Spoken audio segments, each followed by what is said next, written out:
AJ. I really do like to look at some of these girls, actually. Garfield's on that time, mate. Just look at that damn content here.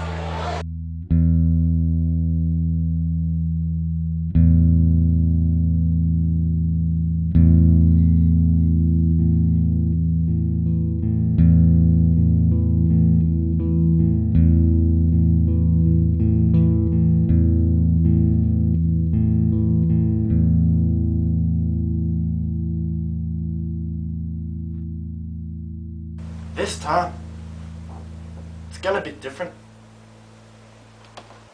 Is that rusty old weight bench causing you more harm than good? Well then, if so, you need Micro Trainer! And for a limited time, you will also receive Coach's #1 international best-selling book, How to Train and Get Results.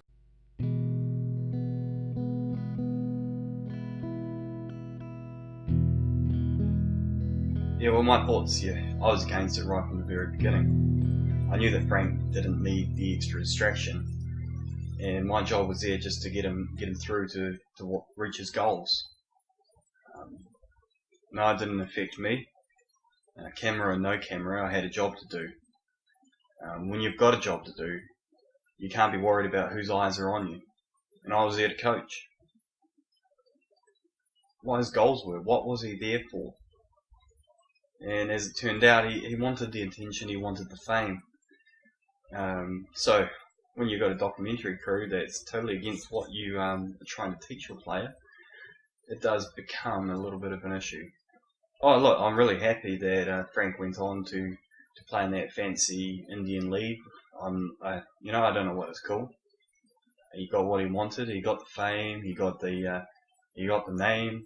His big dream was to actually be there at MCG and play for his country. And unfortunately, the reasoning behind it was wrong. He just wanted to be famous. I think there's a sense of honour about playing for your country, and you don't do it for yourself. You do it for your nation, and you do it for your teammates. You do it for your coach. But yeah, definitely not yourself. If you're there for that reason, then I think it's a shame. Well, myself, I headed over to Zimbabwe. As you know, I took on a consultancy role. We just I established a team over there, and we worked with the development squads. So we work with those development squads, and we look to see them flourish. As you know, we're quite lucky to actually get over there. The government had put some sanctions in place to prevent people from travelling to Zimbabwe. It was really good. I've just heard that they've lifted them, and Zimbabwe are here to tour now, which is fantastic. I think that's just a testament to the work that we did over there.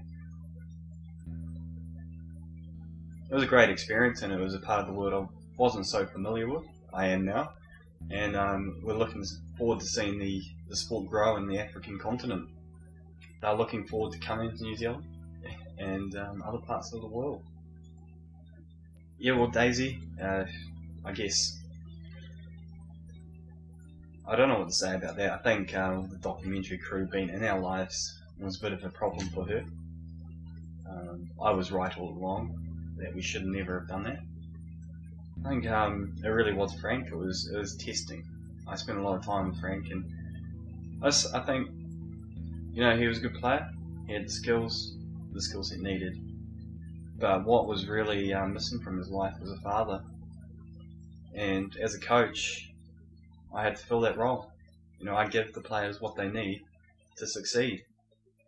As you know, we didn't have children ourselves, and I think for Daisy it was a little bit, uncomfortable. She wanted a child of her own, and we didn't have one. Some way she thought that I saw Frank as a bit of a surrogate child, but as I said before, it's just my job, and I do it to the best of my ability. Well, she didn't realise herself that she really was a mother to Frank, and he appreciated that. It made a difference in his life. I think once we went to Zimbabwe, kind of had a bit of time to spend together. Since we got married, we never really had that opportunity to really just be together by ourselves, and being in a foreign land, you stick close. In adversity, you grow a stronger bond, and we did face that there. Me myself, I've tended to be a little closed off, but I think she's learned. She learned why I do my job and what I actually, do. There was a tragedy, and I miss her. I do, but I lost a wife. Others, they lost a son. Some lost a daughter, sister, mother. I moved on. I think being a witness, being the only survivor, really, I had to. We can just hear the program, just hear the program, just hear the program. You can hear it drawing closer and closer, closer and closer, until there is nothing that stops, nothing that stops, nothing that stops. And if that was the way it would always be, then there wouldn't be any need for that, wouldn't be any need for that, wouldn't be any need for that. That documentary was a real story of redemption. AJ, Frank, I think a lot of people could have learned from it, not just the sportsmen, but everyday people. The trials and discipline that it takes to achieve your goals. It is a shame that documentary never got to see the light of day. I think the preview on YouTube, 50 odd views. But, that's a testament to it falling apart.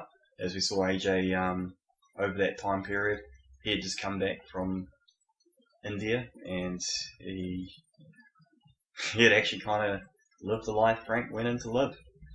But AJ remembered exactly what it was and those values that I taught him when he was a teenager, and he returned home.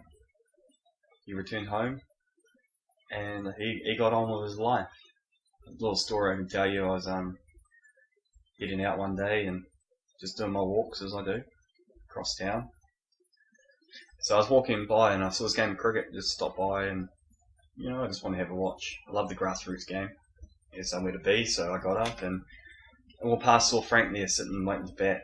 Well, I hadn't seen him since the time, and I was coming up to him and said, "G'day mate, how's things going?" And he was good, he was happy, and he was a bit more relaxed, I think a lot more relaxed having seen me there. It was great to hear afterwards that he had actually hit the winning run for his team. Frank was 46.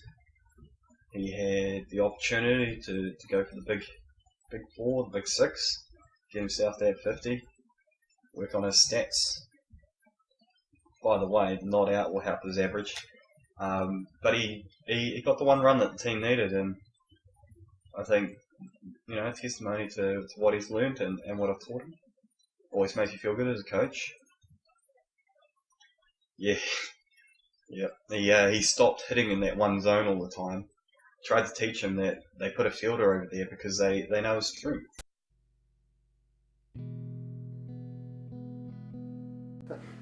The moment I remember is actually at a cafe in Melbourne about 6 weeks before the final of the Big Bash.